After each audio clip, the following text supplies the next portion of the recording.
Well, hello. Today is Saturday, September 16th, and we're going to go over our weekly book, which says Boost Awareness. And what they mostly talked about in the meeting is being aware of everything that you're putting in your mouth, all of your activities, everything like that. I did have a loss. I was really happy to report. I lost 2.9, so I'm back in the 50s. So I weighed 259. And I have a complete 45.2 loss. I have to lose 2.7 to get back to my lowest so far, which was 256.3. And I'll do it. It's it'll be a struggle. We know who I am. But anyway, so the weekly is to boost your awareness. And they said in the meeting that the first step to change is awareness. So you have to be aware of where your downfalls are, be aware of your strengths too, because a lot of times, you might not think that you have a strength, but you really do. My strength is reporting to you guys. It keeps me in line, keeps me in check. It helps me to keep track of what I'm eating. I do track for the most part. I would say that I'm probably 90%. And I think that's pretty generous. I track my breakfast and dinner on most nights. I don't track on the weekends. I don't know why, but I just don't.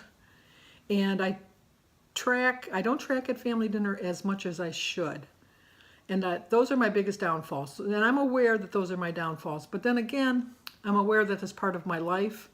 And if I have to stick to a program 100%, I'm never going to succeed. I know who I am. You have to be aware of who you are. And I'm aware of the fact that I cannot be dedicated 100%. I'm dedicated 100% to my family, to my marriage, to things like that. My health, I'm 100% dedicated. Well, you can't even say you're 100% dedicated to your health if you don't eat properly. So I would say that's probably 95%. But I'm trying. It's a work in progress, and it's been a long time work, long time job.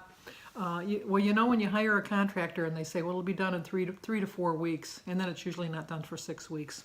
That's like your weight loss. You can say that I'm going to lose 2 pounds a week so that in a year I've lost 104 pounds. Well, that's not realistic.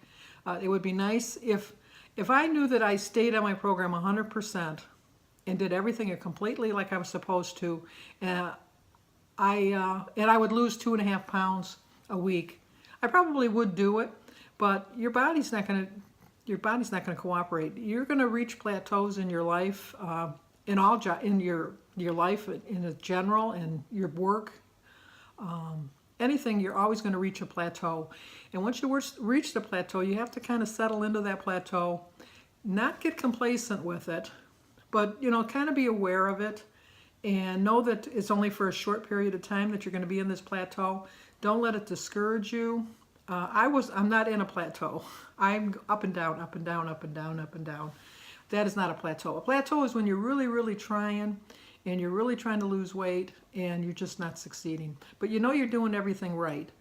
Sooner or later, your body's going to say, okay, I give up, you win. It's kind of like a stalemate. They're trying to get you, your body's trying to get you to give in and go and have the stuff that you don't really need.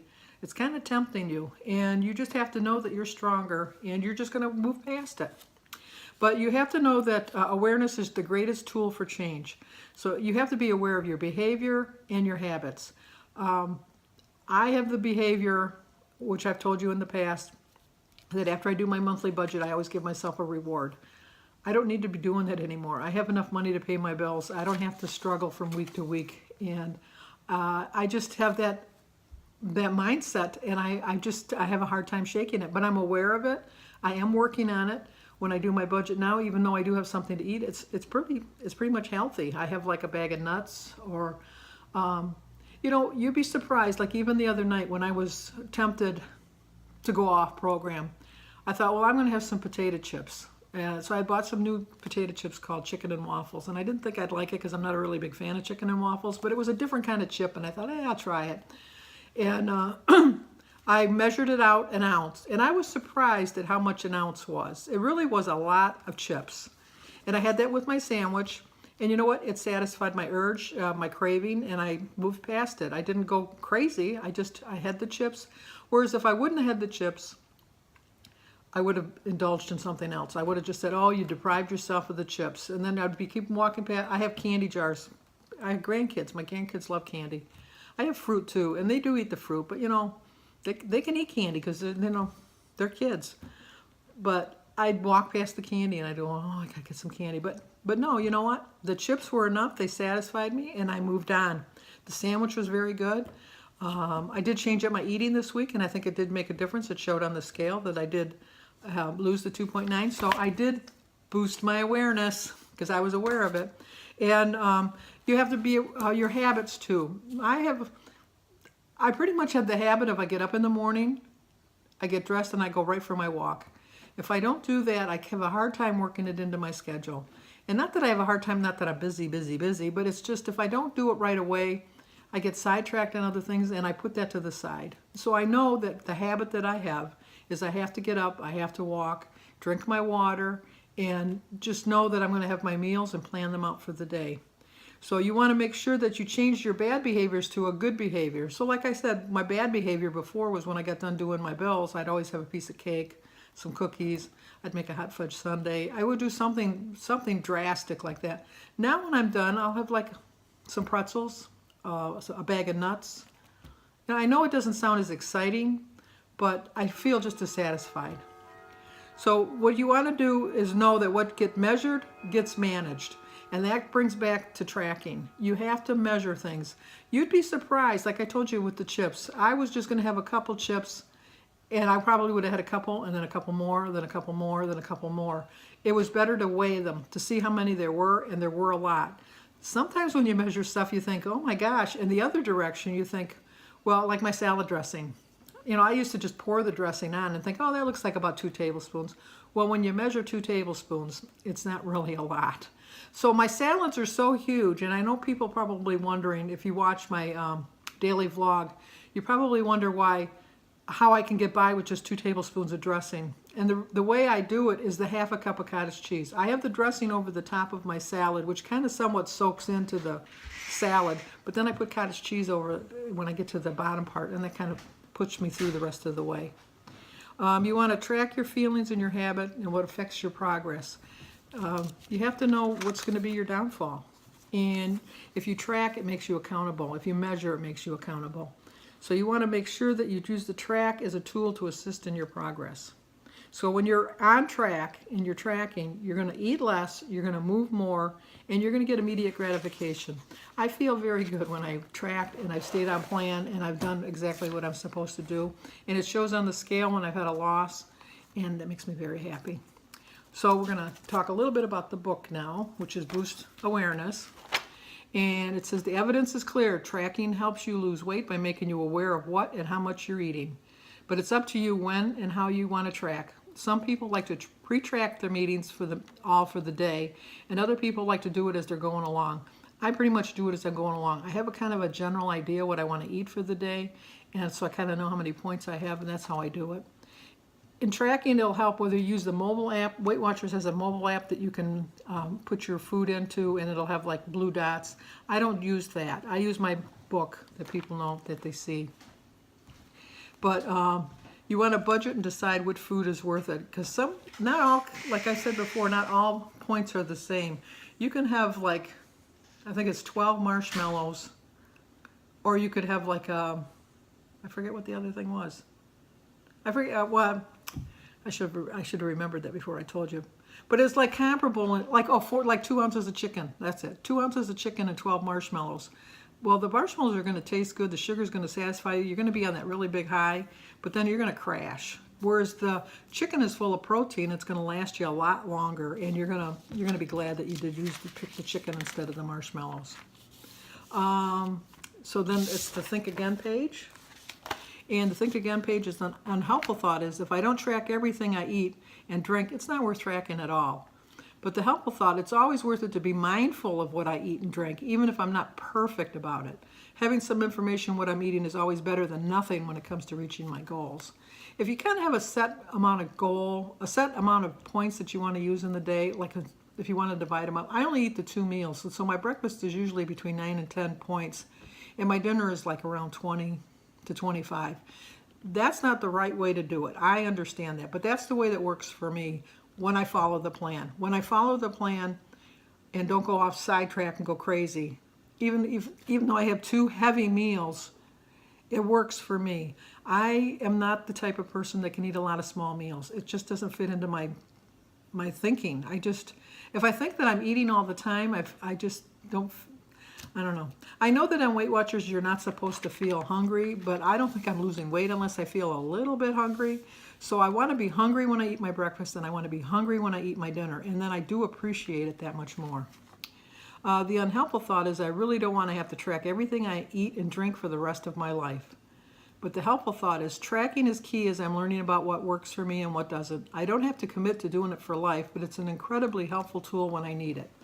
I'm pretty good at site measuring now. I still measure, but like I'll cut off, like when I put the feta cheese, the ounce of feta cheese on my salad, I always get the block. I like the block feta cheese better.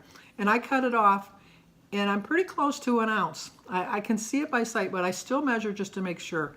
My cottage cheese, I'll put it on my plate first, I'll scoop it out, and then I'll put it back into the measuring cup just to make sure that I didn't go crazy. And I have to tell you that I'm getting pretty good at the site. When you go out, you can go, you know that the portion sizes they give you at a restaurant are way too big. But you know, you can kind of split the meal in half and divide it up in half. Because a lot of times they're like 50 and 60 point meals. If you only eat half, then it's not as bad. So the inspiration from the community is from Oprah. What I know for sure is that every sunrise is a chance to hit refresh. Each day gives you a clean slate. I completely agree with that. I can have a really, really bad day, and the old Sandy would say, and it could even be on the same Monday that I started the diet or the health change or whatever you want to call it.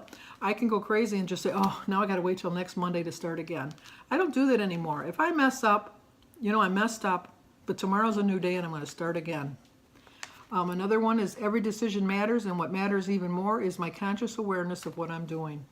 I'm very aware of what I'm doing. I know that when I'm being bad, I'm being bad. And I just know that it's just one day. It's just one day out of my life, and just get it out of my system. And the other one is I highly recommend using a fitness tracker. Awareness is essential. I don't really need, you know, I have a Fitbit. I have this one, and I have one that tracks my heartbeat. I do find that if you just like move your arm, it makes points. So you have to know that it's not completely 100% accurate, but it's pretty close. So if you're doing a lot of like cleaning and vacuuming and that, it's going to register. But like if you're washing a window and you're going like that, I should go like that, so I'm not doing that. You're adding steps, but you're not really taking them, but you're moving, and that's the key. Okay, I don't like kale, and I don't like bok choy, but you guys might. So the recipe is for stir-fried kale and bok choy. So you might want to, let me get the glare off of it. Pause that if you want to see that. So you just want to remember that when you're on a track, you're feeling good and you're more likely to hit your goal. So this is our theme for this week is to boost your awareness. I think I've boosted my awareness. I'm very aware of where I go right and where I go wrong. And I just try to get a little bit better each day. So I hope you like the video. If you're not subscribed, please subscribe. I do a daily vlog, and I do I walk a 100-mile challenge with my Everyday Wife Life. I post that on Saturdays. And I also do the weekly meetings on Saturday. I don't post anything on Sundays. That's my day of rest. So if you think this will help somebody, please share it. And please leave a comment, good or bad. I take all criticism, as long as it's not mean criticism. I've been very fortunate that I haven't got mean criticism. I have gotten criticism, but I've not taken it in a negative way. I've taken it in the spirit of the critical comment to try to help me boost my awareness. And so there you go. I'm going to boost my awareness. So I'll see you guys next week.